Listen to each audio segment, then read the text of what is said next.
నాకెందుకో తెలియదు కానీ సడన్గా హారతి అయితే తినాలనిపించింది. వినాయక చవితికి ప్రతి సంవత్సరం అమ్మ అయితే చేస్తుంది కాబట్టి తినాలనిపించింది. కానీ వినాయక చవితికి అయితే నేను చేయలేదు, ఎందుకంటే నాకు రాదు కాబట్టి. ఇవాళ ఎందుకో తినాలనిపించి మా పిన్నికి కాల్ చేసి ఎలా చేయాలి పిన్ని అని అడిగితే ప్రాసెస్ అయితే చెప్పింది. ఒక గ్లాస్ బియ్య పిండికి 2 గ్లాసెస్ వాటర్ వేసుకొని పిండి అనేది ఉడకపెట్టేసి పక్కన పెట్టేసుకొనేసి బెల్లాన్ని కూడా 1.5 బెల్లాన్ని అలాగే 2 గ్లాస్ ఆఫ్ వాటర్ని వేసుకొని బెల్లం కరిగించుకోవాలి, జస్ట్ కరిగించుకోవాలి అంతే, మరిగించకూడదు.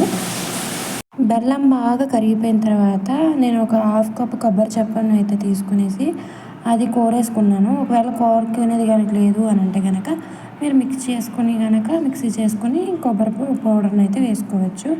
ఇలా మరిగేటప్పుడు కొబ్బరి పౌడర్ అనేది వేసాం కదా, బాగా మరుగుతూ ఉన్నప్పుడు మనం చేసుకున్న ఈ పిండివన్నీ కూడా 3 పార్ట్గా డివైడ్ చేసుకుని ఇలా ఒకసారి వేసుకున్న తర్వాత కొంచెం మరుగుతూ ఉన్నప్పుడు మళ్ళీ ఇంకొకసారి వేసుకోవాలి. 1 టైం అయిపోయింది కదా, ఇప్పుడు సెకండ్ టైం వేస్తున్నాను. ఇది కాస్త మరుగుతూ ఉన్నప్పుడు ఇలా పైకి వస్తుంది కదా, అలా మునిగిపోయేసి వాటర్ బయటకు వచ్చేటప్పుడు మనం థర్డ్ అనేది కూడా వేసేసుకుని మంచిగా ఒకసారి ప్రెస్ చేసుకోవాలి. అస్సలు గరిట అనేది పెట్టి కలపొద్దు.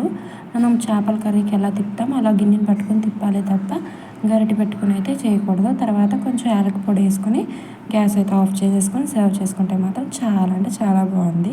టేస్ట్ మాత్రం సూపర్గా ఉంది. నా ఊరికి అయితే నెరవైపోయింది, తినేసాను. సూపర్గా వచ్చింది టేస్ట్. మీరు కూడా ట్రై చేసి ఎలా ఉందో కామెంట్ చేసి చెప్పండి. ఓకే, మరిన్ని వీడియోస్ కోసం మన ఛానల్ సబ్స్క్రైబ్ చేయండి, అలాగే లైక్ చేసి షేర్ చేయండి. బాయ్.